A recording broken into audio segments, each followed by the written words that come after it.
오늘 우리에게 주신 하나님 말씀은 이사야 53장 10절에서 12절입니다. 제가 가진 성경으로는 구약 1034페이지입니다.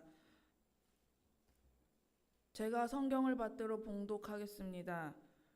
여호와께서 그에게 상함을 받게 하시기를 원하사 질고를 당하게 하셨은즉 그의 영혼을 속건제물로 드리기에 이르면 그가 씨를 보게 되며 그의 날은 길 것이요 또 그의 손으로 여호와께서 기뻐하시는 뜻을 성취하리로다. 그가 자기 영혼의 수고한 것을 보고 만족하게 여길 것이라. 나의 의로운 종이 자기 지식으로 많은 사람을 의롭게 하며 또 그들의 죄악을 친히 담당하리로다. 그러므로 내가 그에게 존귀한 자와 함께 목을 받게 되며 강한 자와 함께 탈취할 것을 나누게 하리니 이는 그가 자기 영혼을 버려 사망에 이르게 하며 범죄자 중 하나로 헤아림을 받았음이니라.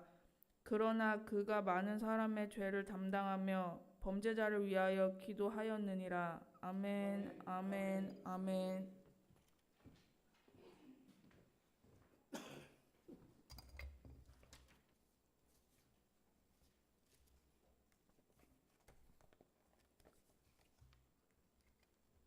오늘 회복 5번째로 낮추심에 대해서 함께 말씀 나누겠습니다.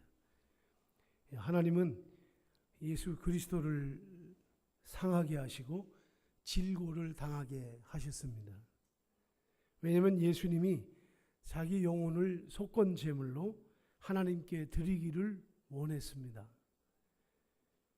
우리가 잘 아는 가룟 유다는 예수님을 직접 죽이고 그럼에도 불구하고 어떻게 보면 가장 위대한 회개를 할 수 있는 사람이었는데 회개를 하지 못했습니다.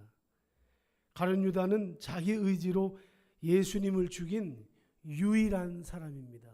맘먹고 예수님 죽인 사람이에요. 그런데 예수님이 죽은 후에 그 후에 자기의 죄를 스스로 뉘우치면서도 사람이 얼마나 악한지 자기의 죄를 고통하면서도 예수님을 필요로 하지 않은 자가 가룟 유다였습니다.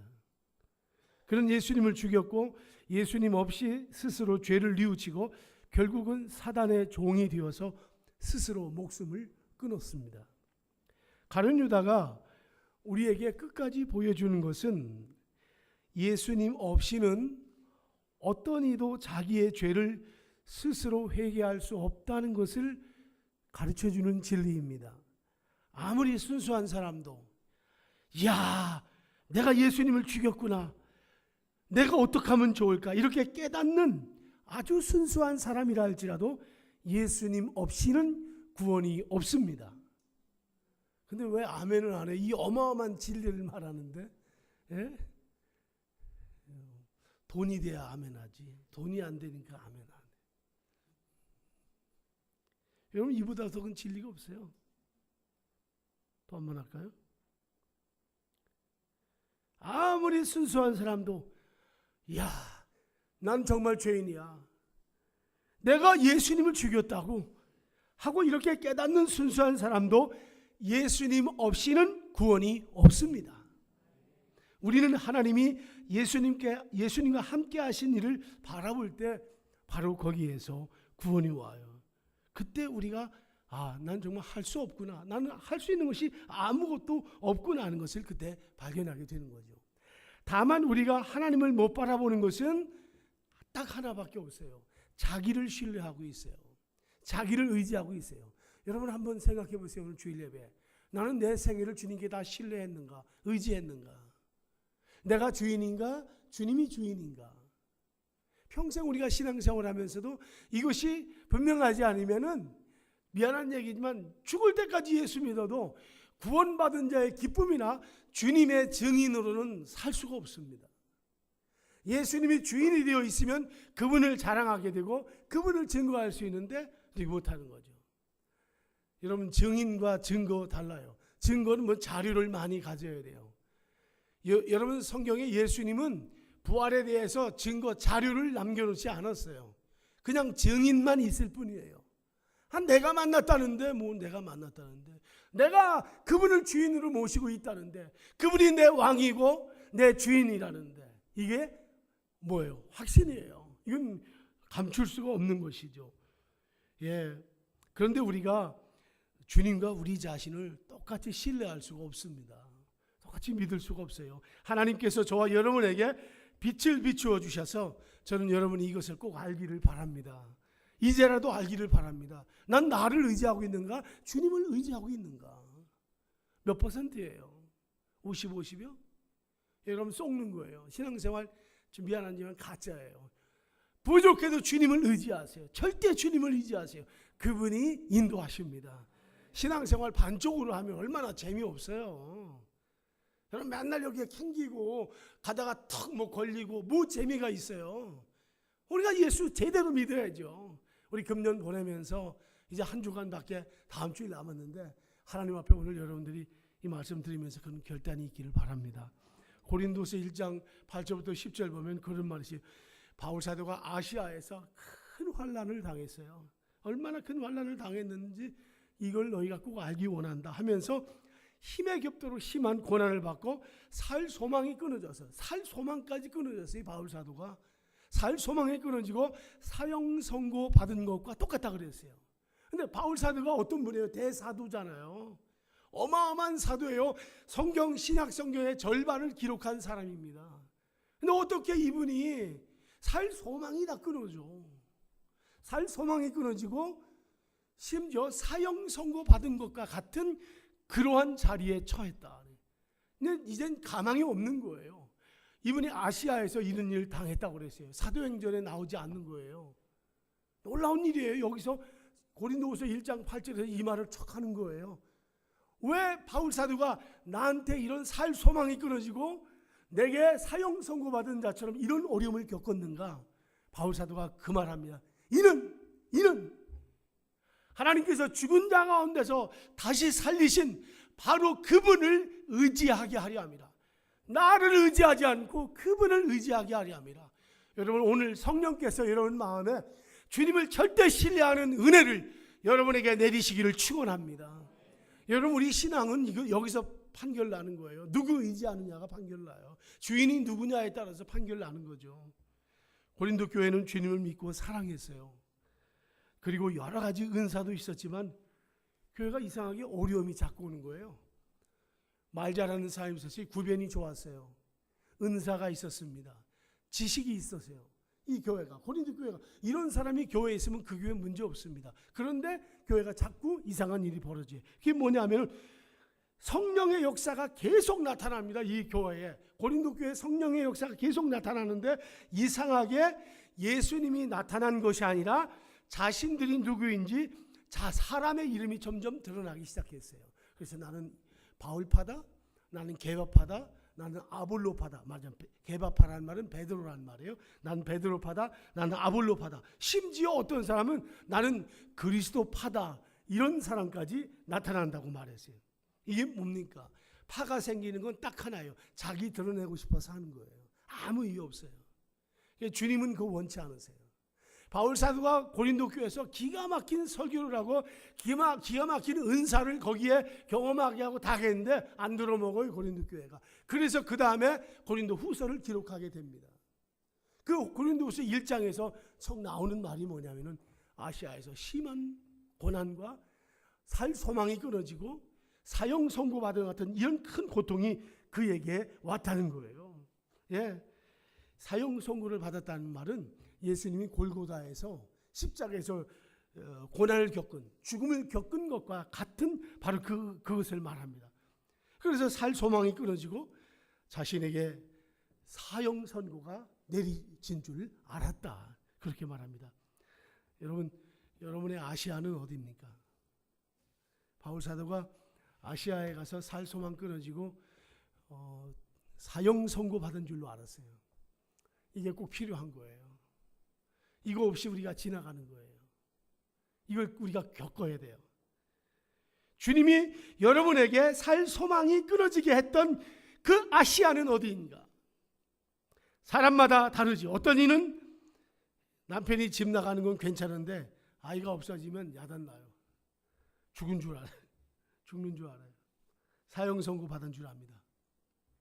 어떤 남자는요, 자기 집안이 다 망해도요, 자기 출세하는 거 하나 때문에 자기 성공이 위태로워지면 그냥 살 소망이 끊어져 버려요.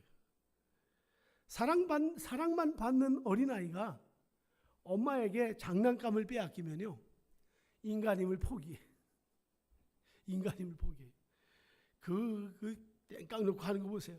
자신을 위해서 유일하게 희생한 분이 엄마밖에 없는데 그저 바락바락 소리를 지르면서 그저 밥 먹으라고 장난감 빼앗으면 어린 것이 속에 무엇이 들어있는지 스스로 죽은 자임을 거기서 알게 돼요. 계시를 해요. 죽을 죄인이라는 걸 그 아이가 계시하고 있습니다. 때리고 부수고 야단이에요.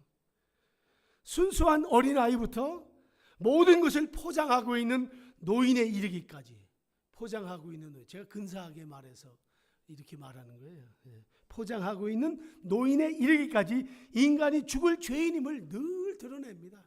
곳곳에서 그것만 드러내요. 어디 가든지. 언제요? 주님보다 자기가 주인되고 자기가 원하는 것을 주장할 때 바로 이런 일들이 생기게 됩니다. 예수님은 자기 생명을 십자가에서 내어놓으셨습니다. 그리고 우리에게 생명을 달라고 했어요. 내가 널 위해서 십자가에서 내 생명 너에게 줬으니 너도 내 생명 내놓으라. 주님 말씀하시는 거예요. 근데 우리 못 내놓겠다 하는 거죠. 마치 어린아이가 장난감을 놓지 못하는 것과 같이 우리는 못 내어놓습니다. 딱 붙잡고 있어요. 예. 장난감을 빼앗기면 발광하는 어린아이들처럼 아이부터 포장할 수 없는 아주 꾸미고 감추는 노인까지 주님의 생명보다 우리의 생명을 더 귀하게 여겨요. 여러분, 예수 믿는 건요, 우리가 하나님 앞에 긍휼을 구하는 거예요. 하나님 우리에게 불쌍히 여겨달라고 기도하는 거예요. 여러분, 긍휼과 불쌍히 여겨달라는 말이 뭐예요? 내 죄를 용서해달라는 말이에요. 회개한다는 말이에요. 나를 용서해달라고, 나를 불쌍히 여겨달라고. 우리는 주님 앞에 그렇게 간구하는 거죠. 내 생명이 더 귀하냐? 주님의 생명. 내 생명은 한계가 있어요. 주님의 생명에 우리가 붙어 있기만 하면 내 생명도 다시 또 살아나요. 죽을 생명도 살아나는 거죠. 우리를 신뢰하면요, 실패하고 문제가 생겨도요, 회개 못합니다. 자기 신뢰하는 사람은 회개하지 않습니다. 본래 히브리 백성들이요, 이스라엘 백성들이 짐승처럼 430년 동안 애굽에서 피라밋을 쌓기 위해서 아주 얼마나 고통을 겪었는지 몰라요. 마치 우리나라 북한의 탈북자들이 중국에 갔다가 중국에서 그 노동자로 잡혀가지고 꼼짝도 못하고 1년, 2년씩 그냥 완전 종처럼 살아가는 것처럼 말이에요. 히브리 노예들은 목숨만을 유지하면서 살았습니다. 왜 이렇게 갑자기 올라가요? 올리지 마세요. 그러나 하나님은 그들을 광야로 이끌어내셔서 자유하게 하셨어요. 광야로 이끌어서 자유하게. 430년 동안 종살이한 사람들을 광야로 이끌어내서 자유하게 하셨어요. 그래서 신명기 8장에 보면 주님은 그들을 애굽에서 광야로 꺼내어 자유하게 하셨다고 그러죠. 그 자유하게 하신 이유가 딱 한 가지예요. 그들을 낮추기 위함이다. 그들을 낮추기 위함이다. 여러분, 아니 애굽에서 430년 동안 노예로 살았는데 더 이상 내려갈 데가 어디 있어요? 더 이상 어떻게 내려가요? 노예로 살았는데 3대째부터 4대째부터 노예로 살았는데 어떻게 그보다 더 내려가겠느냐 그 말이에요. 더 낮아질 수 없죠. 그런데 여기 보세요. 바로 왕도, 애굽에 바로 왕도 없죠. 자유로운 광야에서 정말 얼마나 더 하나님이 낮춰지기를 원하시는 건가. 여러분, 오늘 이 말씀이 여러분에게 꼭 도전이 됐으면 좋겠어요. 애굽에서 짐승처럼 인간답게 살지 못했어요. 더 이상 내려갈 곳이 없어요. 그런데 여러분, 이스라엘 백성이 40년, 애굽에서는 400년 종살이했지만은 광야에서는 40년, 이 40년을 너희를 낮추는 데에 목적이 있다고 성경이 신명기 8장에 말씀합니다. 여러분, 꼭 기억하세요. 생활이 고통받는다고 낮아지는 것 아닙니다. 절대 낮아지지 않아요. 히브리 민족도 노예 상태로 강제 노동을 당했어요. 하지만 그렇게 강제 노동을 당하고 그리고 그런 어려움을 당했다고 해서 그들이 낮아진 것 아닙니다. 분명 그들은 노예로 사는 자기의 삶을 아파하기는 아파했어요. 누구처럼? 저 가룟 유다처럼 가슴을 치고 내가 왜 이런 짓을 했을까? 가슴을 쳤지만은 회개하지 않았어요. 이스라엘 백성들을 힘들고 고통 겪는 그런 많은 삶을 아파했지만은 낮아지지 않았습니다. 여러분 낮아지신 것 같아요? 그러니까 어떻게 해요? 주님을 찾지 않는 거죠. 주님을 찾지 않아요.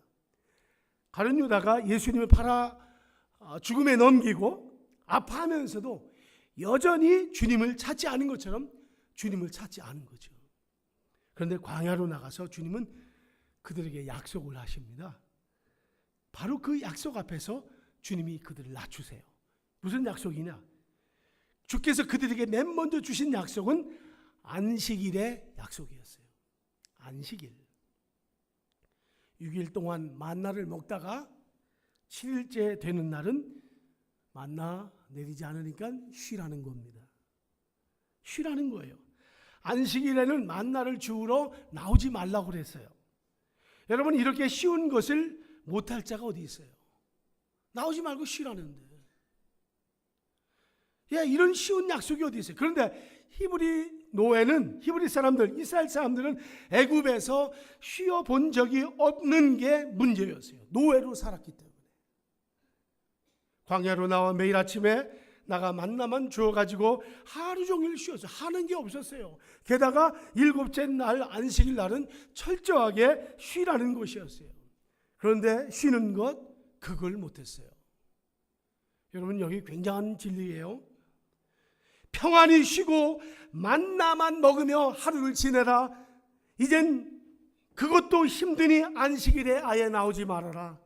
하나님이 그렇게 했어요. 자꾸 꾸역꾸역 나오는 거예요. 괜히 나와요. 여러분 이렇게 쉬운 것을 인간이 지키지 못했습니다. 인간이 애굽에서 나와 자유의 몸을 가지면서 하나님의 약속을 최초로 범한 것이 이렇게 쉬운 안식일. 아무것도 하지 말고 쉬어라. 먹을 것 너에게 다 주었다. 가만히 쉬어라. 이걸 못하는 거예요. 놀랐는데 안 놀아요. 놀랐는데 놀지 않아요. 여러분 이 주일이 바로 그런 의미입니다. 주일날 우리가 주일 가볍게 여기지 마세요. 주님은 이날에 우리에게 복 주시기로 약속한 날입니다. 세상 사람들과 구별된 것을 우리에게 보여주는 날이에요. 너무 우리에게 축복된 날이에요. 하나님 앞에 나와 예배하는 것. 세상은 이 날 알지 못해요. 이 세상 사람들은. 그러나 우리 그리스도인들은 부활하신 예수님, 예수 그리스도가 부활하신 이 부활의 아침에 하나님 앞에 우리가 같이 경배하고 예배하는 것, 이거보다 소중한 일이 없어요. 오늘 이 예배 드리는 여러분에게 하나님의 놀라운 은혜와 그리고 건강과 그런 축복이 임하기를 축원합니다. 여러분의 가정을 메고 있는 모든 것들이 풀어지기를 바랍니다. 하나님 말씀하셨어요. 땅에서 메면 하늘에서도 메고 땅에서 풀면 하늘에서 풀이다. 여러분 신앙은 땅에서 하는 겁니다. 땅에서 우리가 잘못하면 하늘에서도 잘못되는 거예요. 그건 주님의 말씀이에요. 우리 주님의 말씀이에요. 예수 그리스도의 말씀이에요. 우리가 그 말씀을 순종하면서, 아니 순종해서 복을 받아야지. 순종 말고 뭐가 있어요? 순종 말고 다른 거 있으면 뭐 있어요? 예? 순종 말고 뭐 있어요? 토요일날 아침에 오신 분인데 얘기했는데, 예?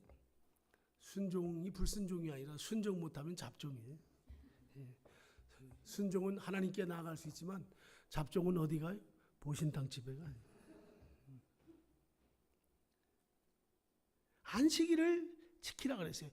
금요일엔 이틀분 양식을 거두라고 했는데 안식일에 자꾸 튀어나오는 거예요.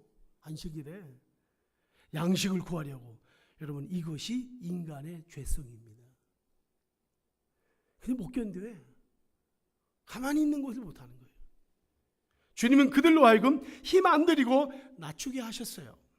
하나님은 히브리 노예로서 애굽에서 벽돌을 쌓게 하며 낮추신 것이 아니라 광야에서 안식의 언약으로 낮춘 거예요. 아무것도 안 하면서 그냥 쇠가 빠지게 그냥 노동하면서 막 죽어나가고 하는 그런 걸 통해서 사람이 낮아지지 않습니다. 여러분이 당한 고통이 그렇게 쉽게 낮아지지 않아요. 이걸 지키기 위해서 내가 너로 낮추고 시험하여 마침내 복을 받게 하리라, 그렇게 말씀하셨습니다. 여러분, 주님이 저와 여러분을 정말 낮추시는 길로 인도하기를 바랍니다. 낮추시는 거예요. 낮추시는 것은 신의 산이 아니라 어디예요? 갈보리예요. 십자가 위에서 죽으신 골고다 언덕뿐입니다. 그 골고다 언덕으로 가는 사람은 히브리 노예처럼 아무것도 안 해도 누구나 낮아지는 거죠. 누구나 낮아지는 거예요. 그들이 광야에서 아무것도 안 하고도 낮추신 것처럼 골고다에서 우리를 낮추신 것이죠. 골고다는 주님이 지상에서 가장 낮아지신 것처럼 우리도 낮아지는 겁니다. 바울은 주님이 어떻게 낮추셨는지 말씀하고 있는 거예요. 아시아에서 어떻게 해요? 힘에 겹도록 심한 고난을 당하고 살 소망까지 끊어지고 사형 선고받았어요. 여러분, 우리도 이런 어려움이 오면 성령께서 어려운 여기에서 꺼내주시기를 우리는 기도합니다. 그렇게 바랄 때가 있어요. 그러나 그것은 자기를 신뢰하는 거예요. 자기 사랑하는 거예요. 요셉이 감옥에서 꿈을 해몽하고 남의 꿈을 보이게 되는 것이 어떻게 된 것인지 성경에 나오지 않습니다. 그러나 요셉이 감옥에 왜 가게 되었는지는 다 알 수 있습니다. 성경은 바울이 어떻게 힘에 겹게 심한 고생을 하고 살 소망이 끊어지고 마음의 사형 선고를 받았는지, 어떻게 해결되었는지 기록되지 않았어요. 요셉처럼 기록되지 않았습니다. 그러나 왜 이런 일이 바울에게 생겼는지는 기록이 되어 있어요. 그것은 바울이 더 이상 자기를 신뢰하지 않고 오직 죽은 자를 살리시는 하나님만 신뢰하기 위함이라, 부활하신 예수 그리스도 그분만을 신뢰하기 위함이라고 바울 사도가, 내게 왜 이렇게 살 소망이 끊어졌는가, 내게 왜 이렇게 사형 선고받는 이런 고통이 왔는가, 나 의지하지 말고 주님만 의지하도록, 부활하신 주님만 의지하도록 내게 이런 어려움을 줬다는 이 고백을 바울이 합니다. 여러분, 환난이나 힘든 일이 있으면 빠져나오는 것이 복이 아니에요. 그 가운데서 주님과 함께하는 것이 복입니다.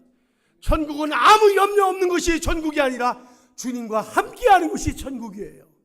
여러분, 모든 환난과 역경과 모든 시련 속에서도 주와 함께하는 여러분들 되기를 축원합니다. 빠져나오는 것이 축복이 아니에요. 내가 사방으로 우겨쌈을 당해도 그거 걷어내는 것이 복이 아니라 우겨쌈 당해도 거기서 여전히 주님과 함께 당당하게 나가는 것. 답답한 일 만나가지고 거꾸로 들임을 당하고 힘든 어려움이 있어도 주님과 함께 있는 것. 아무리 천국은 모든 문제가 없고 평안하고 행복한 것이 천국이 아니에요. 주님과 함께 있는 것이 천국입니다. 그런 여러분들 되시기를 바랍니다. 예. 요셉을 한번 생각해 보세요. 그가 히브리 사람으로서 애굽의 첫 번째 노예로 팔려간 사람이에요. 아니 애굽에 나중에 60만 명이 나왔지만 처음에 애굽에 종으로 팔려간 사람이 요셉이었어요. 참 희한하죠. 아브라함에게 옛날에 뭐 약속했죠? 너희가 애굽에서 400년 동안 종살이 할 것이고 그 후에 가나안을 주리라 그랬어요. 근데 종살이 한다고 할 때요, 놀랍게 요셉이 어떻게 해요? 종으로 팔려가잖아요. 요셉이 거기 종으로 팔려가요. 그가 보디발의 집에서 노예로 일하면서 여러분 얼마나 노력했겠습니까? 종인데, 노예인데. 그는 애굽에서 자유할 수 있는 기회를 얻기 위해 죽을 힘을 다해서 아마 노력했을 겁니다. 얼마나 잘했으면 집안의 총무가 되고 주인이 모든 것을 그에게 맡기셨겠습니까? 하지만 아무리 노력해도 누명을 쓰고 또 감옥에 가고 말아요. 사랑하는 여러분, 주님이 우리에게 주신 어려움은 나를 신뢰하지 않고 낮추시기 위함이에요. 그리고 주님을 의뢰하기 위함이라는 것. 여러분, 내가 낮춰질 때 하나님이 우리를 세워주십니다. 그런 은혜를 여러분 꼭 체험하세요. 내가 낮아짐으로 주님이 나를 세우시는. 여러분 집에서 꾹 참아봤잖아요. 참아봤죠? 꾹. 참다가 눈을 부라리는 날이 와요. 우리는 그날까지는 아주 거룩하고 그날까지는 예수님처럼 얌전하고 모든 것을 잘 참아냅니다. 그날까지는 힘을 다해서 겸손하게 참아내요. 모든 것을 참아냅니다. 가족을 위해서. 언제까지요? 내가 팔을 걷어붙이고 눈을 부라릴 때까지. 그때까지만. 자기가 참는 시간을 정해놨어요. 요거만 넘어가면 내가 가만 안 놔둔다. 그래서 야 인간아 이게 이 처절한 내 모습 안 보이냐 하면서 또 한바탕 합니다. 누가 하나님이에요? 자기가 하나님. 우리는 주님이 나를 낮추시는 동안에도요, 우리 육신은요 자꾸 나 자신을 높이려고 해요. 너 낮아져라. 그런데 나 거부해요. 육신을 의지하면요 이건 뭐 끝이 없습니다. 육신의 이 놀라운 능력, 놀라워. 이 겸손한 줄 알았는데 어림도 없어요. 반부러지도 없어요. 그래서 주님이 알게 하십니다. 내 속에 선한 것이 없구나.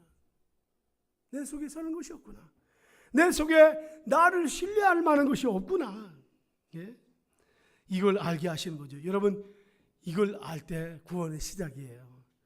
회개는요 자기를 신뢰하지 않는 겁니다. 회개 실컷 해놓고 자기 신뢰하면 회개 아닙니다. 눈물 흘리고 별거 다 해도 자기 신뢰하면 회개 아니에요. 내 속에 부활의 주님이 주인으로 딱 앉아있지 않으면 그 회개는 사실은 가룟 유다 수준에 머물지 몰라요. 회개했습니까? 주님을 주인으로 모시세요. 전도지에 흔하게 나오는 말씀 있잖아요. 로마서 10장 9절. 제가 몇 주간 이 설교했는데 사람이 마음으로 믿어 의에 이르고 입으로 시인하여 구원에 이른다는. 또 시인하며 또 하나님께서 그를 죽은 자 가운데서 다시 살린 것을 그 마음에 믿으면 구원을 얻으리라. 그러니까 구원받는 방법을 두 가지 말하는데 하나는 입으로 시인하고 하나는 하나님께서 죽은 자 가운데서 살리신 그 살리신 것을 마음에 믿으면 구원받는다 그랬어요.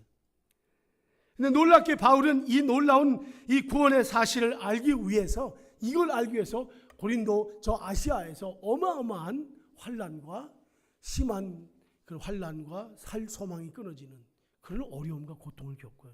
여러분 사람이 마음으로 입으로 시인하여 구원에 이르고 그리고 죽은 자 가운데서 다시 살리신 것을 믿으면 구원 얻는다는 이것이 말로 쉬워요. 그게 말로 쉬워요? 말같이? 아니에요. 바울의 이 스토리를 다 기억해야 돼요. 바울은 이 사실을 깨닫기 위해서 하나님께서 자기를 아시아에서 이런 일을 당하겠다고 그랬어요. 대사도입니다. 엄청난 사도였어요. 여러분 이 세상에서 살 소망이 끊어질 때가 언제였습니까? 나의 성공이 잘못될 때요. 또 우리 자녀들이 잘못될 때, 가족들에게 어떤 문제가 일어날 때, 혹은 나의 명예가 끊어질 때. 이건 사람마다 각각 다르지만요. 주님보다 더 사랑하는 것이 있을 때는 놀랍게 거기 주님이 꼭 찾아오세요. 여러분이 주님보다 뭐 더 사랑하는 것이 있으면요, 거기에 주님이 꼭 찾아오십니다. 그래서 내가 주님을 사랑하는지 아니면 나를 사랑하는지를 주님이 보게 합니다. 보게 하실 때 깨달으면 되는데 반드시 주님이 오시는데 그때 주님을 외면할 때가 우리가 많죠. 이 우선 당장 눈에 보이는 내가 좋은데 바로 그 자리가 십자가의 자리입니다. 너 십자가 질래? 안 질래? 그 말이죠. 주를 사랑하는지 나를 더 사랑하는지 알게 하는 겁니다. 그것이 우리의 십자가를 지고 우리가 죽는 것이죠. 뭐 속썩히는 자녀, 뭐 잘 안 되는 무슨 가족, 뭐 내 가족이 십자가, 그 십자가가 아니에요. 그건. 여러분도 그렇게 생각하면 큰 오산입니다. 뭐 옛날에 우리 한국의 여성 그리스도인들은 맨날 예수 안 믿는 남편이 자기 십자가라고 그랬어요. 아유, 우리 집에 마귀가 한 마리 들어앉아 있다고. 예수 안 믿는 자기 가족을 보고서 우리 집에 마귀가 한 마리 아랫목에 앉아 있다고. 십자가라고 자꾸 그런 생각을 했어요. 십자가 그게 아니에요. 성경은요, 여러분 꼭 기억하셔야 돼요. 어떤 고통스러운 삶을 살아도요, 남의 십자가 지라는 말은 하나도 없어요. 남의 십자가 질 수도 없고 지지도 못해요. 짐은 져줄지 모르지만 십자가는 못 집니다. 남의 그 사람의 십자가는 그 사람이 지게 돼 있어요. 우리가 무슨 엿장수 마음대로 나 모든 십자가 내가 진다. 그런 성경은 없어요. 주님이 그런 말씀 하신 적 없어요. 속썩이는 가족들의 십자가를 지지 말고 당사자가 지게. 왜 지가 지게 해야지 왜 내가 왜 져요? 그런 법은 없습니다. 성경에 주님이 그렇게 말씀하신 적이 없어요. 여러분 이걸 좀 바르게 오늘 꼭 기억했으면 좋겠어요. 남편이 낮아지고 아내가 낮아지는 것 누구도 대신할 수 없어요. 자식이 낮아지고 부모가 낮아지는 것 누구도 대신할 수 없습니다. 내가 낮아지는 거예요. 다만 여러분은 여러분의 집에서 여러분 개인의 십자가를 지면 돼요. 그러면 모든 것이 다 해결될 수 있어요. 성경은 너의 십자가 내가 지라고 말해요. 나의 십자가가 뭡니까? 나의 십자가 내가 죽을 죄인임을 깨닫는 것이 십자가예요. 무슨 짐을 지고 여러분 교회에서 무슨 짐을 맡겨주면 십자가, 그 십자가 아니에요. 그런 거는 그건 섬기는 봉사지, 달란트 은사지. 십자가를 그렇게 생각하면 안 돼요. 십자가는 내가 죄인임을 깨닫는 거예요. 이거 깨달으면 뭘 맡겨도 다 할 수 있어요. 감사함으로 하는 거예요. 여기에서 믿음이 나오는 거예요. 무슨 핑계를 대고 없지. 내가 죄인인데 여기서 나올 게 아무것도 없어요. 성경 말씀대로 뭐예요? 사람의 마음보다 심히 부패하고 더러운 것이 없다고 했어요. 여기서 뭐가 나오겠어요? 아무것도 못 나와요. 뭐가 나와요? 부패하고 심히 더럽고 부패한 것이 사람의 마음인데 여기서 뭐가 나와요? 주님이 내 안에 계시니까 주님의 은혜로 변화되어서 하나님 앞에 순종하게 되고 거기서 하나님 찬양도 나오고 감사의 고백도 나오는 거예요. 아멘.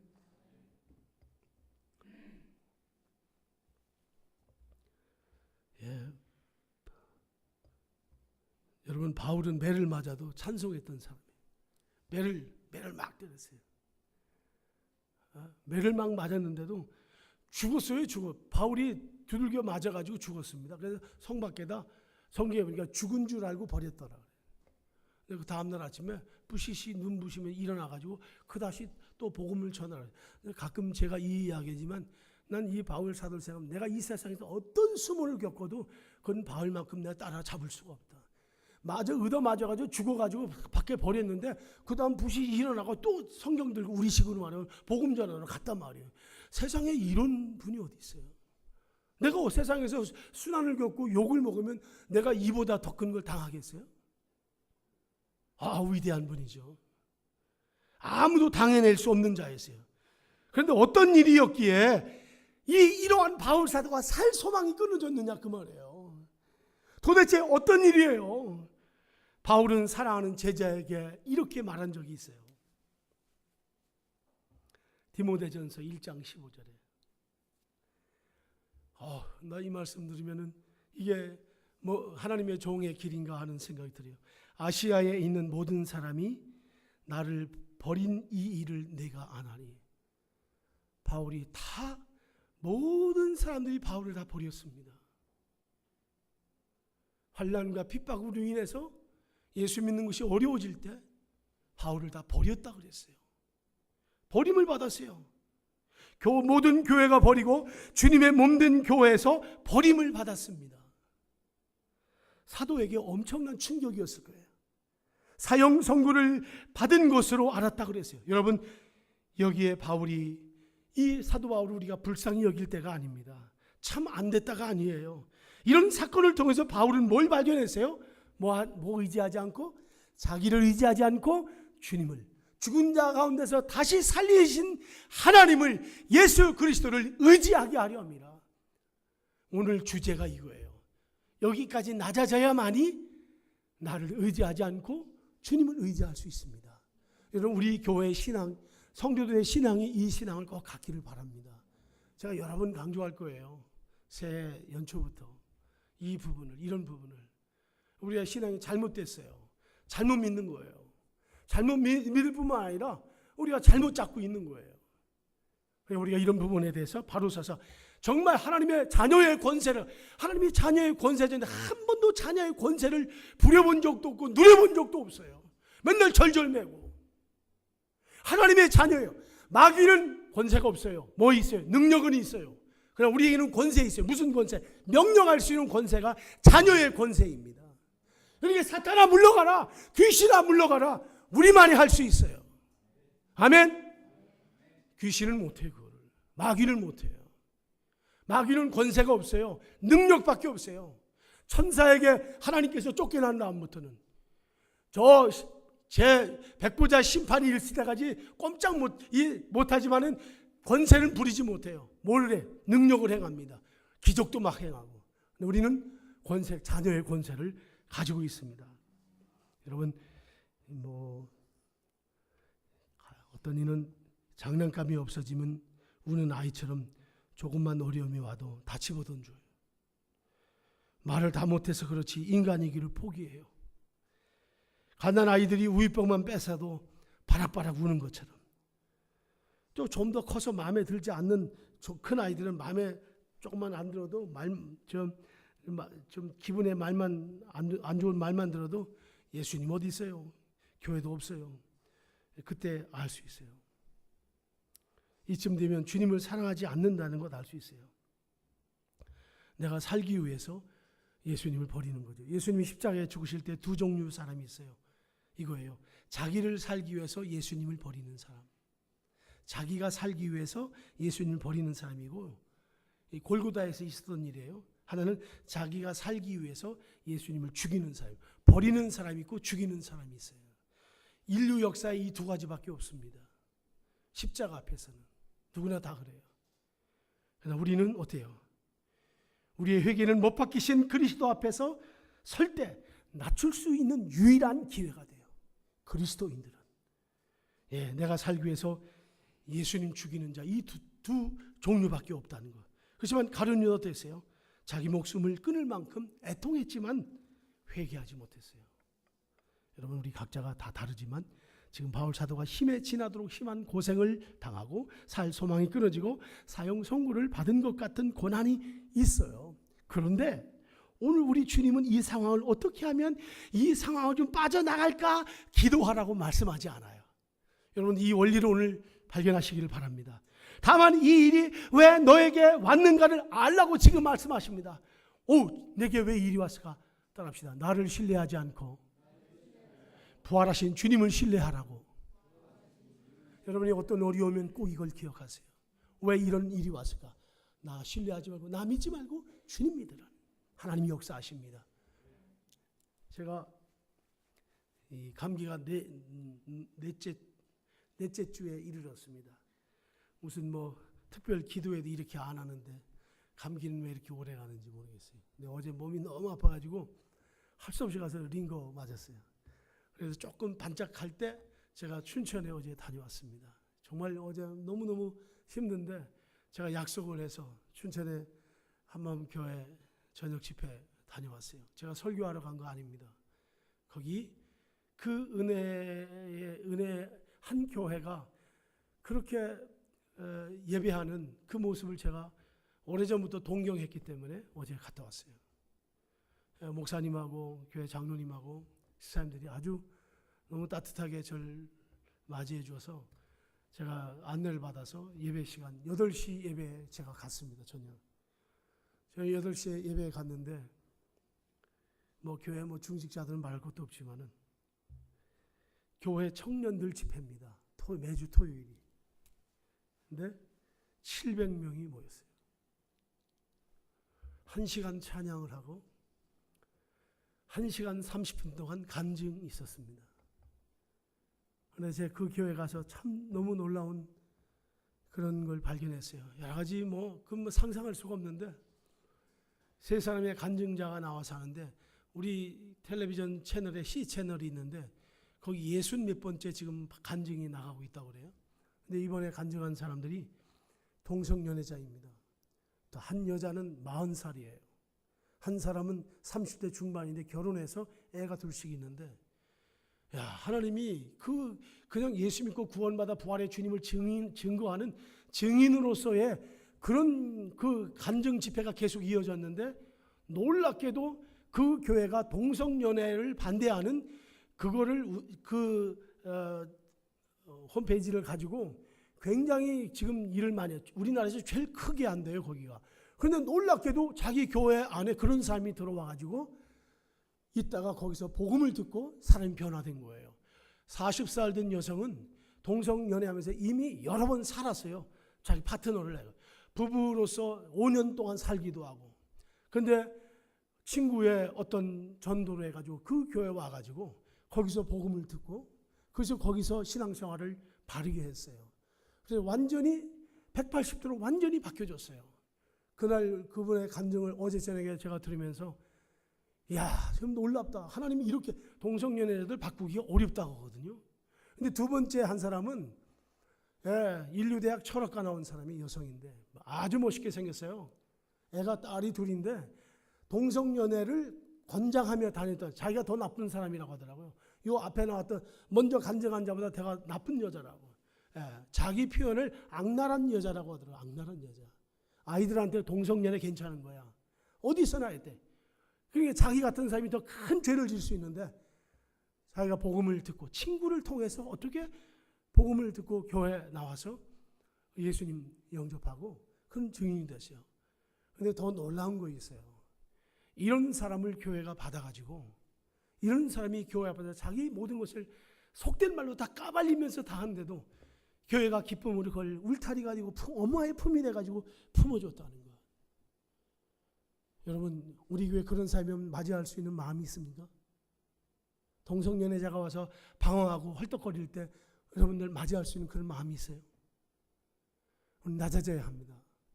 세상에는 너무너무 고통받는 자들이 많아요. 자기들 그대로 너무 고통스러워서 동성연애자들은 자살 경험을 수십 번도 더 한대요. 그 자체가 고통스러워서. 근데 그런 이들이 와서 변화되고 이번에 방송에 나가요, 그 사람들. 그래서 어제 시범으로 한 거예요, 간증을. 시범이지만 뭐 얼마나 그냥 그 한 사람이 간증을 30분씩 하는데요. 원고 보지도 않아요. 원고를 목사님이 딱 준비하게 한대요. 세 번째 간증 안에는 20살 먹은 학생이었어요. 춘천 교대 다니는 학생인데 교회 다니다가 예수님 영접하고 젊은이가 속에서 끓는 그 이야기를 하는데요.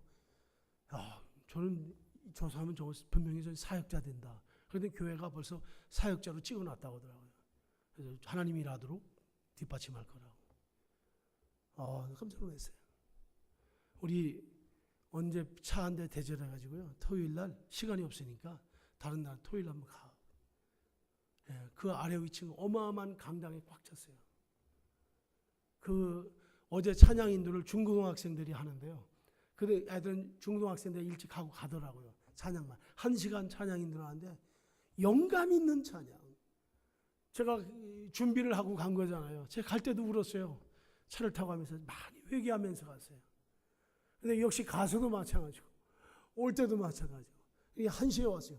집회가 11시에 끝났습니다. 근데 뭐 한 사람도 움직이지 않아요. 간절하고 기도하고 합심해서 기도하고 열정으로 기도하고. 우리 교회 제가 어제 짧은 시간 가서 왔지만은 우리 교회도 이런 은혜의 회복이 필요합니다. 다른 거 중요하지 않아요. 다른 거 교회에 그렇게 뭐 중요. 정말 우리가 예수 믿어서 예수 믿는 거 간증하고 증거할 간증이 뭐예요? 예수님 증언하는 거잖아요. 근데 고등학교 춘천여고의 아이들이 그 하기 전에 화면을 보는데 춘천여고에 선생이 가서 하는 게 아니라 그 교회 춘천여고 아이들이요 4명 5명씩 앉혀놓고 복음 제시를 하는데 다 예수님 그 자리에서 영접하게 하고. 놀라운 일. 그러니까 이게 옛날에 해놓은 거냐 그랬더니 최근에 한 일을 늘 이렇게 만든다는 거예요. 이 영상팀에서. 우리가 깨야 합니다. 나를 신뢰하지 않고 죽은 자를 다시 살리시는 하나님만 의지하게 하는 이 믿음이 오늘 주님께로부터 여러분에게 임하기를 예수님의 이름으로 축원합니다. 여러분 분명한 것은 왜 그런 일이 일어났는지 그 이유는 여러분 안에만 있어요. 여러분 안에. 왜 내가 이런 일이 있는가? 여러분 안에만 있습니다. 이 시간에 못 박히신 그리스도 앞에 머무를 수 있는 여러분들 되시기를 축원합니다. 기도하겠습니다. 이 아침에 육신의 편안함과 안일함을 뒤로 하고 주 앞에 나온 하나님의 귀한 영혼들을 주께서 이끌어 주옵소서. 육신의 편안함을 부인하고 영혼의 불편함을 택한 이 귀한 주의 백성들을 붙들어 주옵소서. 날 위해 피 흘리신 자신을 버리신 주님 안에 머물게 하여 주옵소서. 주님, 나를 사랑하고 주님을 버리지 않을지 알 수 있을 때까지 주님 안에 그곳에 머물게 하여 주옵소서. 주님, 언제까지 내 문제 해결만 기도하기 위해 우리가 주 앞에 나오겠습니까? 이 죄악을 깨닫게 하옵소서. 이것을 알게 하옵소서. 십자가 앞에서 나를 알고 주님을 알게 하시고 주님을 증언할 수 있는 증인들이 되게 하여 주시옵소서.